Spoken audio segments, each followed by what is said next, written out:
Hi dear student, कैसे हो आप? सभी का स्वागत है आपके अपने यूट्यूब चैनल तिलक राशन 10+12 में। क्या चल रहा है पहले देखो। कक्षा 10 का ये UP board exam paper 822 DW। बेटा इसकी दो दो मैंने छोटे छोटे दो पार्ट डाल रखे हैं, ये तीसरा पार्ट है। कौन सा है? तीसरा। बहुत इंपॉर्टेंट क्वेश्चन दूंगा इसमें, ध्यान रखना। ये बहुत बढ़िया क्वेश्चन है, देखेंगे कैसे है। देखो बेटा सवाल देखो, क्या है? निम्नलिखित बारंबारता बंटन का क्या ज्ञात करो? माध्य ज्ञात कीजिए। यानी कि माध्य ज्ञात करना है तो 4 कॉलम बना लो। कितने बना लो? 4। क्योंकि मैं प्रत्यक्ष विधि से कहेंगे, यहां कोई विधि का नाम ना दे रखा। यहां वर्गंतराल जैसे का तैसा उतार लो बारंबारता। ये मध्यमान उतारेंगे। क्या है? यहां मध्यमान निकालेंगे, यानी कि x। ये होता है f, दोनों का f गुणा x। यहां सिग्मा लगा लो, f गुणा x, यानी कि जोड़ लो। यहां सिग्मा क्या लिखूंगा मैं? f। बस समांतर माध्य का सवाल जिस बच्चे को इतना करना आता है समांतर माध्य का कर सकता है सवाल।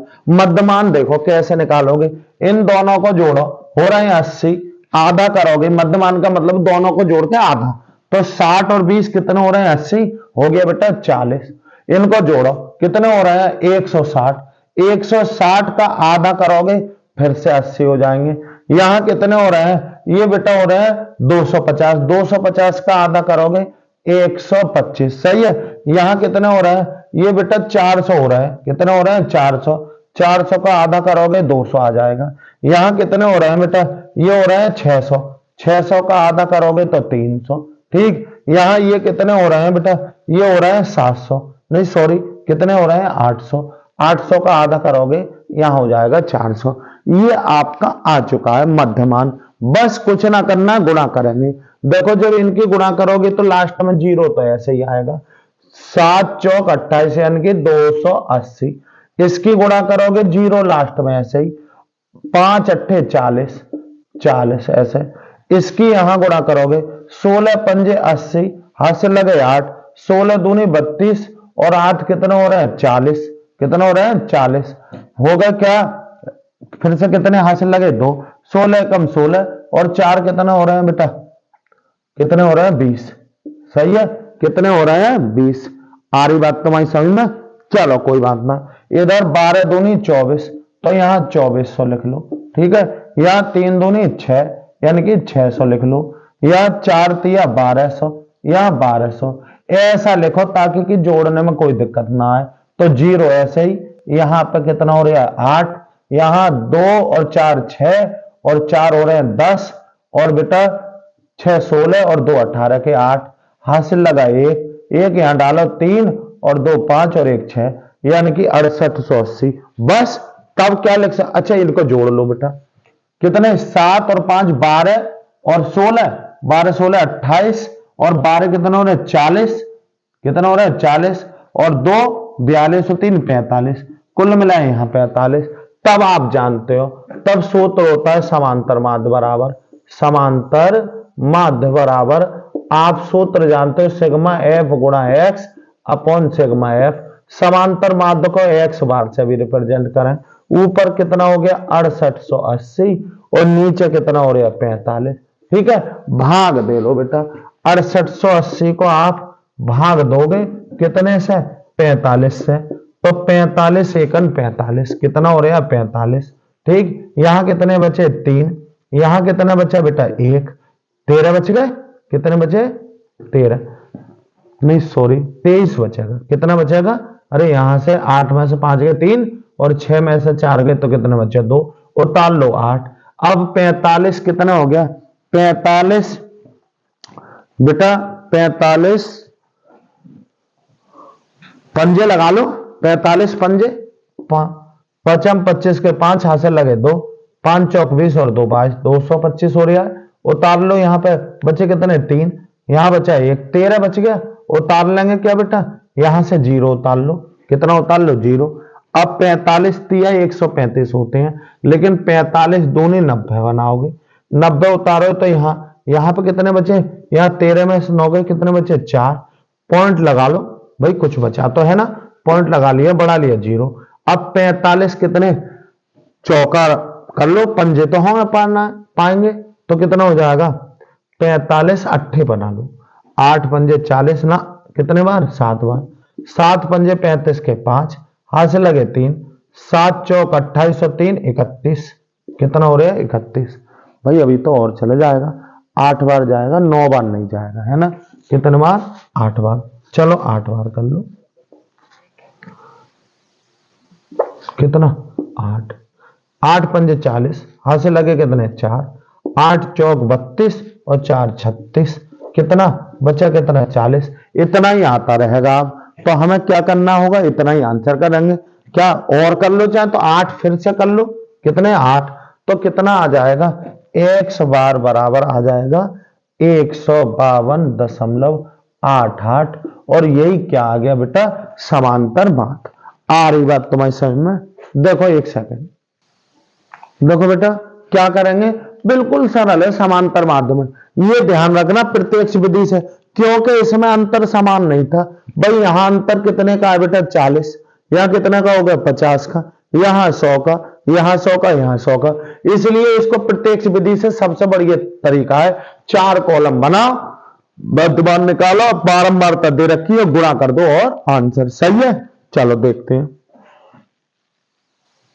देखो बेटा सवाल देखो, बहुत अच्छा सवाल है, इसी सेट का तीसरा सवाल है। बीएल और सीएम एक समकोण त्रिभुज एबीसी की माध्यिकाएं है तथा इस त्रिभुज का कोण क्या है? ए समकोण है। सिद्ध कीजिए इतने बराबर इतना। ये सिद्ध करना है तो सॉल्यूशन कैसे लिखेंगे बेटा? इधर देखो, यहां पे सॉल्यूशन करेंगे। दिया है, दिया है एक समकोण त्रिभुज, समकोण त्रिभुज कौन सा बेटा? एबीसी, एबीसी, जिसमें कोण ए कैसा है? समकोण है, समकोण है, ठीक है ना? अब यहां करेंगे इस तरीके से लिखोगे बेटा, ये सिद्ध करना है, सिद्ध करना है। क्या सिद्ध करना है? 4 ब्रैकेट में बीएल का स्क्वायर प्लस सीएम का स्क्वायर और बराबर 5 और बीसी का स्क्वायर। सही है ना? यहां लिख दो उत्पत्ति। क्या लिख दो? उत्पत्ति। कैसे करोगे? इधर देखो बेटा, जो दे रखा है वो देखते हैं। ये हमने एक त्रिभुज बना लिया, ये वाला, ये मैंने समकोण त्रिभुज बना। क्या बनाया है? समकोण, ये वाला, ये मैंने यहां ले लो ए और यहां ले लूं बी और यहां ले लूं सी, ठीक है ना? अब देखो बेटा आपको क्या क्या जानकारी होनी चाहिए। देखो हम एक बात जानते हैं, ये कोई त्रिभुज है। क्या है ये एबीसी कोई त्रिभुज है। इसकी 3 माध्यिकाएं होती हैं। ये इन दोनों का मध्य बिंदु ये है, मध्य बिंदु। तो ये वाली एक माध्यिका ही हो गई। क्या हो गई? ये माध्यिका। और एक ये माध्यिका और एक ये माध्यिका। इसका मतलब त्रिभुज की कितनी माध्यिकाएं होती हैं? 3 होती हैं। किसी भी शीर्ष से खींची गई वह रेखा जो सामने वाली भुजा को 2 बराबर भागों में विभाजित करती है, माध्यिका कहलाती है। सपोज करो ये पूरी भुजा 8 थी, तो इस माध्यिका ने ये 4 और ये भी 4। अगर ये 12 थी तो ये 6 और ये 6। अगर ये 20 थी तो ये 10 और ये 10। माध्यिका सम्मुख भुजाओं को कितने में? 2 बराबर भागों में विभाजित कर देती है। ये माध्यिका की क्या है? परिभाषा है, ठीक है ना? तो अब हम देख रहे हैं इसकी भी 2 माध्यिका खिंचवाई है। वो कह रहा है बीएल और सीएम। बीएल का मतलब होता है बी शीर्ष बी से खींची गई है और एल सामने वाली भुजा पर। तो अब हमें पता है कि ये यहां पे खींच दी, ये खींच दी बेटा। ये एल एक क्या है? माध्यिका है। और सीएम कौन सी? सीएम, सीएम का मतलब ये वाले यहां पर ये खींच दी हमने। ये 90 अंश हो गया। क्या हो गया? 90 अंश। ये क्या हो गया? सीएम, ठीक है ना? अब लिखेंगे यहां चूंकि क्या? बीएल, बीएल शीर्ष बी से, यहां बी बना लो, बी से खींची माध्यिका है, माध्यिका है। इसलिए हम समझ गए कि बीएल जो है एक बीएल ये है, तो इसलिए हम ये समझ गए एल बराबर होगा एल सी, यानी कि ये वाली चीज बराबर होगी इसके, सही है। और ये सब बराबर होंगी पूरे के आधे के, ए सी अपॉन 2 के, सही है। इसी प्रकार क्या है हमारी सीएम शीर्ष किससे, सी से खींची क्या है, माध्यिका है, माध्यिका है। इसलिए हम यहां भी समझ गए कि बीएम बराबर होगा, यानी कि ये पार्ट बराबर होगा एम ए और बराबर होंगे पूरे के आधे, यानी कि ए बी का आधा। ये जो पार्ट होंगे, जैसे ये सी एम है तो इतना बराबर होगा इतने और पूरे का आधा, ये बराबर होगा इसके पूरे के आधे के बराबर, ये आ गई, ठीक है ना। अब हम देख रहे हैं हमें क्या करना है यार, ये तो पता लगे बी एल का स्क्वायर, यहां ऐसा करने से हमें 3 त्रिभुज बन गए समकोण। एक तो हमने बनाया था, ये भी तो त्रिभुज बन गया समकोण, एक ये बन गया। अब हम देख रहे हैं बी एल, अरे बी एल क्या है, ये एक त्रिभुज का कण है, सी एम ये भी त्रिभुज का कण है, बी सी ये भी त्रिभुज का कण है। अब हम समझ गए इसमें क्या करना है, हमें 3 बार पाइथागोरस प्रमेय लगानी है, क्योंकि 3 कण न दे रखे तो कण तो जब ही आएंगे जब क्या बनाओगे बेटा, 3 बार लगाओगे क्या, पाइथागोरस प्रमेय। तब हम क्या लिखेंगे यहां बेटा किस तरीके से लिखेंगे, देखो लिखेंगे क्या, त्रिभुज लगाओ बेटा, कौन से में, किसमें, ए बी सी में या सी ए बी में, क्या त्रिभुज सी बी ए में, किससे, पाइथागोरस प्रमेय से, गोरस प्रमेय से। कौन से में, इस वाले में सी बी ए में। क्या हो जाएगी, क्या हो जाएगा बेटा, बी सी का स्क्वायर कण का स्क्वायर बराबर आधार यानी कि ए बी का स्क्वायर प्लस लंब यानी कि ए सी का स्क्वायर, ये हो गया। ये समीकरण क्या आ गई, फर्स्ट। लिखेंगे तथा क्या है, त्रिभुज, अब इस वाले में लगा दो, छोटे वाले में लगाओ, क्या सी एम और ए में लगाओ बेटा, सी एम का स्क्वायर, सी एम का स्क्वायर बराबर सी एम का स्क्वायर, ये बराबर ए एम का स्क्वायर, ए एम का स्क्वायर प्लस किसका, ए सी का स्क्वायर, ए सी का स्क्वायर। यहां सी एम का स्क्वायर ऐसे ही बेटा। अब हमें पता है सी एम और बी एल सब गायब करके बी सी लाना है, और बी सी संबंधित है किससे, ए बी और ए सी से, तो ए एम को हटा दो, क्या लिख दोगे, ए एम।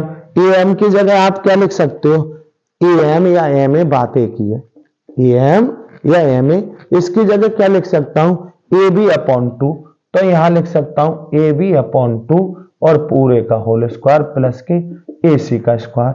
सी एम का स्क्वायर ऐसे ही बेटा, इसको लिख सकते हैं ए बी का स्क्वायर और अपॉन कितना हो गया, 2 का स्क्वायर कितना हो गया 4 प्लस का ए सी का स्क्वायर। ये समीकरण आ गई। तो लिखेंगे क्या, तथा त्रिभुज एक और रह गया, त्रिभुज कौन सा, एल वी ए, क्या एल वी ए, देखेंगे बेटा कौन सा, एल वी ए, लिखेंगे त्रिभुज एल वी ए में। फिर से पाइथागोरस प्रमेय लिखोगे तो यहां लिखोगे बी एल का स्क्वायर बराबर ए बी का स्क्वायर, ए बी का स्क्वायर प्लस यहां ए एल का स्क्वायर, ए एल का स्क्वायर। अब बी एल का स्क्वायर ऐसे लिखोगे, क्या बी एल का स्क्वायर यहां ऐसे ही, ए बी का स्क्वायर ऐसे ही, यहां ए एल की जगह, ए एल की जगह बेटा क्या लिख सकते हो, ए सी अपॉन 2, तो ए सी अपॉन 2 इसका होल स्क्वायर। तो बी एल का स्क्वायर बराबर ए बी का स्क्वायर प्लस इसको लिख सकते हो ए सी का स्क्वायर अपॉन 4। ये समीकरण कितनी आ गई, 3। कितनी आ गई, 3। देखो बेटा तुम्हें समझ में ना आ रहा हो तो इधर देख लें, एक बार मेरी बात गौर से सुनोगे तुम्हारी सब समझ में आ जाएगा। देखो क्या करना है, हमें ये समकोण त्रिभुज दिया था, उसमें दो माध्यिकाएं दे रखी थी। क्या दे रखी थी? दो माध्यिकाएं। दो माध्यिकाएं तो दे रखी, तो हमें पता ये तीन त्रिभुज बन गए। मैं सब गायब कर दे रहा। एक बार ये देखो, ये बना, एक बना ना बना, ये इसका कर्ण ये, आधार ये और लंब ये, ठीक है ना। एक कौन सा बना बेटा? एक ये बना, देखो कौन सा, ये कर्ण हो गया, ये पूरा आधार हो गया और ये पूरा लंब हो गया, ठीक। और एक और बना, कौन सा बना? एक और कौन सा बना बेटा? एक ये बना, ये कर्ण, ये आधार और ये लंब। इसमें ही तो लगाए मैंने तीन बार ये लगा दिया, सही है। कर्ण का स्क्वायर एक तरफ रखा है, बाकी की सब एक तरफ रखा है। आ रही बात समझ में? अब देखो क्या आ रहा है आंसर। आंसर कैसे आएगा? समीकरण 2 और 3 को जोड़ दो। समीकरण, यहां क्या लिख दूं? यहां से लिख दो बेटा, समीकरण 2 व 3 जोड़ने पर जोड़ोगे तो इधर क्या हो जाएगा? इतने का स्क्वायर प्लस इतने का है। एक तरफ हो जाएगा BL का स्क्वायर प्लस के CM का स्क्वायर बराबर, उधर क्या हो जाएगा? उधर क्या बेटा? AB का स्क्वायर बटे 4 प्लस AC का स्क्वायर और प्लस AB का स्क्वायर प्लस AC का स्क्वायर अपॉन 4। ऐसा करने से हम यहां देख लो बेटा, इधर तो ये ऐसे ही चलेगा। कौन सा? BL का स्क्वायर प्लस CM का स्क्वायर। उधर मैं 4 सबका LCM ले लूं। क्या ले लूं? 4 यार, मैंने सबका क्या ले लिया? LCM ले लिया। जब 4 LCM लिया तो यहां होता हो जाएगा AB का स्क्वायर प्लस, इसके बटे में एक डाल लो, इसके बटे में एक से 4 कटा 4, तो यहां पर हो जाएगा 4 और AC का स्क्वायर, ऐसे तो आ जाएगा। इसके भी यहां आ जाएगा प्लस के 4 और AB का स्क्वायर और प्लस का AC का स्क्वायर। समझ रहे हो ना? अरे LCM के नियम से तो जानते हो। आ रही बात? चलो AC का स्क्वायर या ना, चलो यहां देख लो, थोड़ा और इधर कर दे रहे तब तुम्हें लगाया, या चलो इधर ही देखो, क्योंकि पूरा सवाल बेटा 2 बार देखोगे तब समझ में आएगा। क्या आ जाएगा? ये BL का स्क्वायर यहां और कर दे लो, BL का स्क्वायर प्लस क्या? CM का स्क्वायर। ये तो बायां पक्ष है, बराबर मैंने 4 ले लिया सबका LCM। कितना लिया है? 4। तो यहां तो AB का स्क्वायर ही रहेगा प्लस यहां पर कितना हो जाएगा? 4 AC का स्क्वायर, 4 AC का स्क्वायर प्लस यहां पे भी कितना आ जाएगा? 4 AB का स्क्वायर प्लस क्या हो जाएगा? AC का स्क्वायर। और करेंगे बेटा BL का स्क्वायर प्लस के CM का स्क्वायर, पूरे के बटे कितना हो जाएगा? 4। ये एक AB का स्क्वायर ये है और कितने हैं? 4 ये हैं, तो 5 AB का स्क्वायर प्लस 4 AC ये है, एक ही है, तो 5 AC का स्क्वायर। 4 इधर ले आओ, 4 गुणा में इधर आ गए, BL का स्क्वायर प्लस के CM का स्क्वायर, ठीक है, बराबर कितना? 5 उनसे कॉमन ले लो, AB का स्क्वायर प्लस के BC का स्क्वायर। अब हम जानते हैं समीकरण 1 से, समीकरण 1 से क्या लिख दोगे? 4 BL का स्क्वायर प्लस के CM का स्क्वायर बराबर 5। इसकी जगह क्या लिख सकते हैं हम? इसकी जगह सॉरी, यहां पे AB का स्क्वायर प्लस AC है बेटा। क्या है? AC। अरे ये तो तुम्हें भी पता होगा। अब हमें पता है समीकरण 1 क्या कह रही है? AB के स्क्वायर प्लस AC के स्क्वायर की जगह BC का स्क्वायर लिख सकते हो, तो यहां लिख दो BC का स्क्वायर। और यही बात बेटा क्या करनी है? सिद्ध करनी है। 4 BL का स्क्वायर प्लस के CM का स्क्वायर बराबर 5 और क्या हो जाएगा? BC का स्क्वायर। आ रही बात तुम्हारी समझ में? फिर से देख लो, बड़ा अच्छा सवाल है पर कठिन सवाल ना, ये ध्यान रखना, ये सवाल कठिन नहीं है, समझ गए? सवाल बड़ा है, ये बात मानते हैं। क्या कर रहे हैं बेटा? जैसे ही ये तुम्हें बताया मैंने, कितने त्रिभुज बनवाए उसने? 3। तीनों में पाइथागोरस प्रमेय लगा दो, 2 के कर्ण जोड़ दो, यानी कि जोड़ोगे 2 और 3 को जोड़ने पर इतना ध्यान रखना, क्योंकि हमें पता है ये CM का स्क्वायर और BL का स्क्वायर किसकी भुजाओं के रूप में हो, AB और AC। तो इतने की जगह पूरे का आधा, इतने की जगह पूरे का आधा, बस इतना करा है और आंसर आ गया। सही है ना। देखते हैं बेटा आगे। देखो बेटा सवाल बड़ा अच्छा है, काफी पहले खूब आया हुआ सवाल है, सॉल्यूशन करेंगे। देखो क्या कह रहा है, एक मोटर बोट जिसकी स्थिर जल में चाल कितनी है, 18 किलोमीटर प्रति घंटा है, 24 किलोमीटर धारा के प्रतिकूल जाने में तथा वही दूरी धारा के अनुकूल वापस आने की अपेक्षा 1 घंटा अधिक अधिक लेती है, धारा की चाल ज्ञात कीजिए। जो ज्ञात करवा रहे हैं उसको पहले माना क्या लिखोगे, धारा की चाल बराबर x किलोमीटर प्रति घंटा। ठीक है ना। अब देखो दो कंडीशन होती हैं, लिखेंगे क्या, पहली कंडीशन धारा के अनुकूल गति में धारा के अनुकूल गति में लगा दो, समय बराबर दूरी बटे चाल। अब इधर देखो समय मान लो t1, दूरी दोनों ही है 24 किलोमीटर। ठीक है। अब धारा के अनुकूल जो चाल होती है वो तैरने वाले की, बोट की, नाव की धारा की दिशा में उसकी चाल भी जुड़ जाती है, यानी कि उसकी चाल कितनी थी बेटा 18, तो 18 प्लस के x हो जाएगी, 18 प्लस के x। ठीक है ना। ये समीकरण कह दो फर्स्ट, तथा लिखेंगे, तथा यहां दूसरा कर लो, दूसरा पॉइंट लिख लो। सेकंड स्थिति धारा के विपरीत दिशा में गति या प्रतिकूल दिशा में। ठीक है। यहां पे फिर से लगाओ, समय बराबर दूरी बटे चाल। सही है। समय थोड़ी देर के लिए मान लो t2, दूरी वही है 24, लेकिन चाल जब उधर से विपरीत आएगी तो खुद की चाल में से धारा की चाल घटा दो, तो 8x 18 माइनस x, ये आ गया 2। सही आ रही बात तुम्हारी समझ में, ध्यान रखना। बस एक ही पॉइंट है इसमें, जो धारा की दिशा में अगर कोई जाता है तो उसमें दो चाल होती हैं, एक तो खुद की और एक धारा की।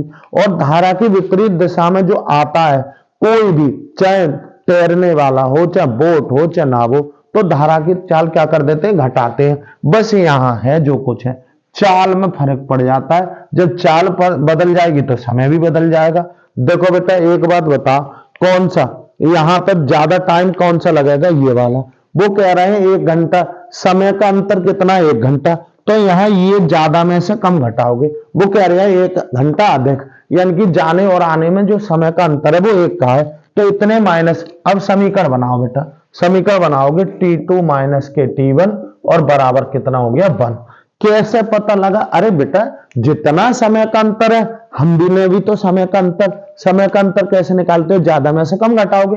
अब एक बात बताओ, इधर चाल ज्यादा तो समय कम, चाल कम तो समय ज्यादा, तो इसमें से यही तो घटाए के क्या आ जाएगा, 1 आ जाएगा।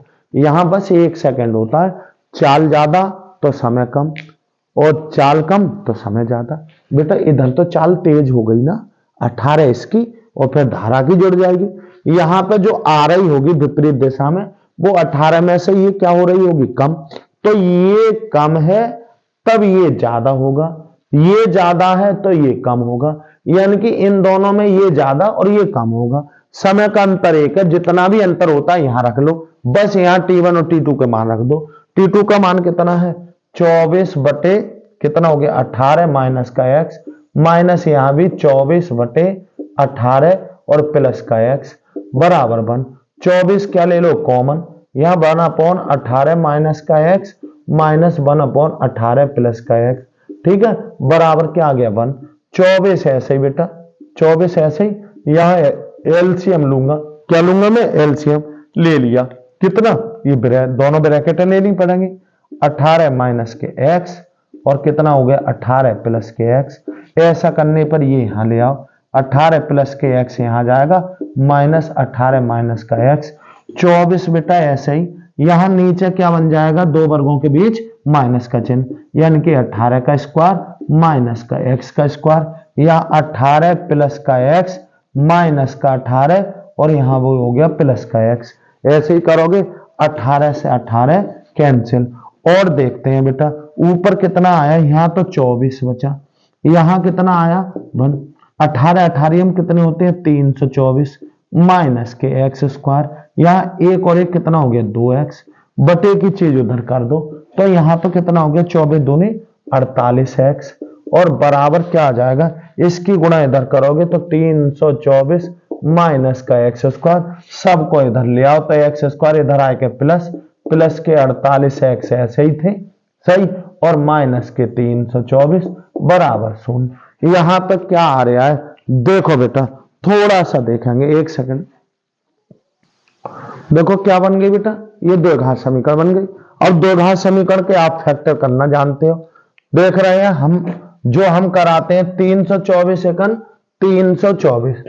324 में ऐसा पहाड़ा पड़ो कि घटाए के 48 आ जाए, तो हमें पता है इसमें पहाड़ा ना याद है, खैर इसके फैक्टर कर लो, 2 से करोगे 2 एकन 2 बचा 1, 2 छिक्का 12 और यहां क्या हो जाएगा 2 दूनी 4, कितना आया 162, फिर 2 से करोगे कितना, अच्छा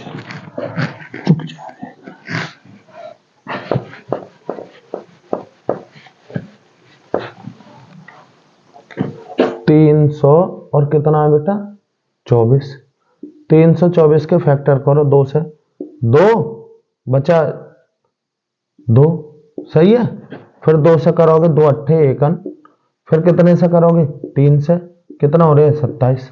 अब थोड़ा सा देखो बेटा क्या कर रहे हैं, वो कह रहे हैं 324 में ऐसा पहाड़ा पड़ो घटाए के कितना आ जाए 48, तो पहाड़ा थोड़ा सा बड़ा होगा, तो हम देख रहे हैं ये तो काफी छोटा आ चुका, तो हम देख रहे हैं इसको किसी के साथ ले लो, इसको इसके साथ लेंगे फिर घटाएंगे तो आना रहा, इसको इसके साथ ले लो, 27 दूनी कितना हो रहा है 54, और यहाँ कितना आ रहा है 3 दूनी 6, 54 में से 6 गई 48 सही है, 54 में से 6 घटाओ कितना हो रहा है 48।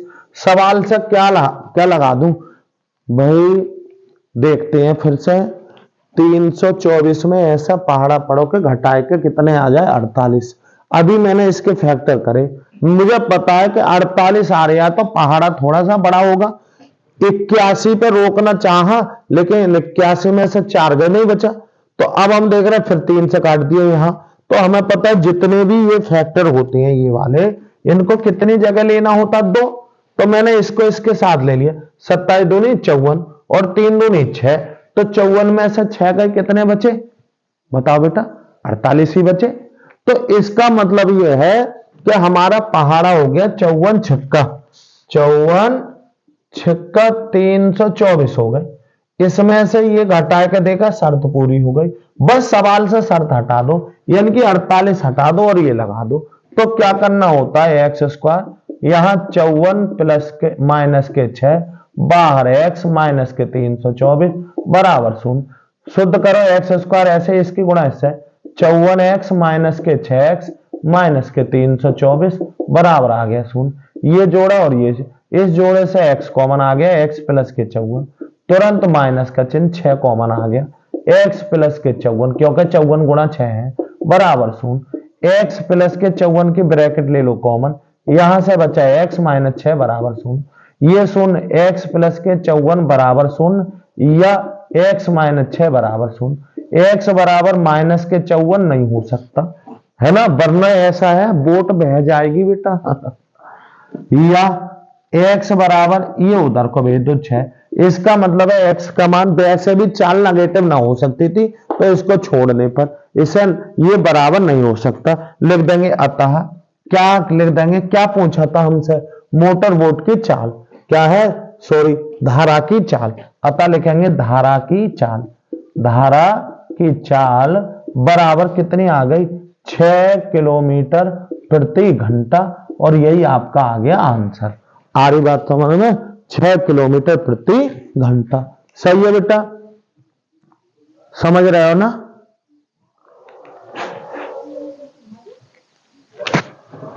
देखो बेटा, ये बहुत अच्छा सवाल है।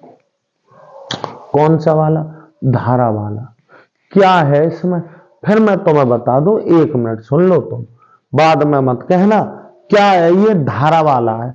हम सब जानते हो। आप इस सवाल को छोड़ो, थोड़ी सी जनरली बात पे आओ। बेटा, पानी इधर बह रहा है, आप भी इधर तैरना चाहोगे तो पता है स्पीड से तैरोगे, लेकिन पानी इधर बह रहा है, आप इधर तैरना चाह रहे हो तो आपको परेशानी होगी। आपकी रियल जो चाल होती है उसमें से भी क्या है, चाल घट जाएगी।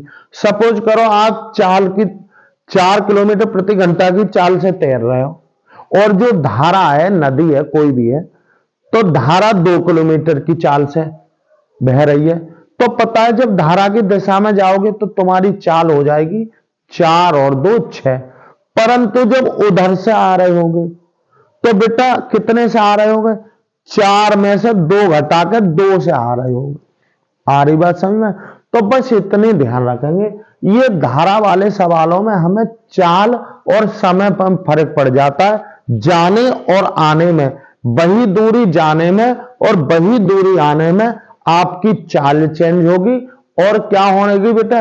और समय चेंज होगा, परंतु क्या है, दूरी वही रहेगी। समझ गए? तो इसमें क्या है, चाल बराबर दूरी बटे समय वाले सूत्र लगते हैं। ठीक है ना? तो ऐसे अब इस सवाल में क्या था, एक मोटर बोट जिसकी स्थिर जल में चाल कितनी? 18 किलोमीटर, यानी कि शांत जल है तो ये 18 किलोमीटर जाए आएगी, किधर भी रहेगी। लेकिन धारा जब बह रही होगी तो उस समय पता, धारा की दिशा में इसकी चाल 18 तो ये होगी प्लस धारा की, लेकिन जब उधर से आएगी तो इसकी चाल में से बेटा उसकी चाल क्या हो जाएगी? घट जाएगी।